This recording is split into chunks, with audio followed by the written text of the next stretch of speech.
Hello दोस्तों, प्रणाम। मैं सुमन गुप्ता अपने यूट्यूब चैनल पर आप सभी का स्वागत करती हूँ। आप सभी के बीच में बहुत ही प्यारा एक विवाह गीत लाई हूँ। कैसे लगेगा कमेंट बॉक्स में ज़रूर बताइएगा। अच्छा लगेगा तो लाइक सब्सक्राइब शेयर कीजिएगा, आगे बढ़ाइएगा वीडियो को। बन्ना हमार हो बन्नी के पास लेटर भेजे, बन्ना हमार हो बन्नी के पास लेटर भेजे। मम्मी से बतावली, मम्मी से कहली, पापा से बतावली।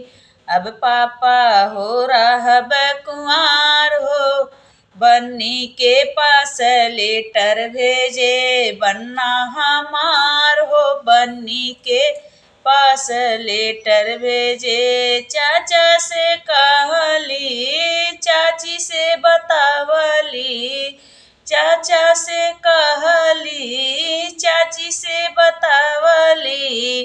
अब चाचा रहब कुंवार हो बन्नी के पास लेटर भेजे, बन्ना हमार हो बन्नी के पास लेटर भेजे। भैया से कहली, भैया से कहली, भाभी से बतावली, भैया से कहली, भाभी से बतावली। अब भैया रहब कुंवार हो बन्नी के पास लेटर भेजे, बन्ना हमार हो बन्नी के पास लेटर भेजे, बन्ना हमार हो बन्नी के पास लेटर भेजे।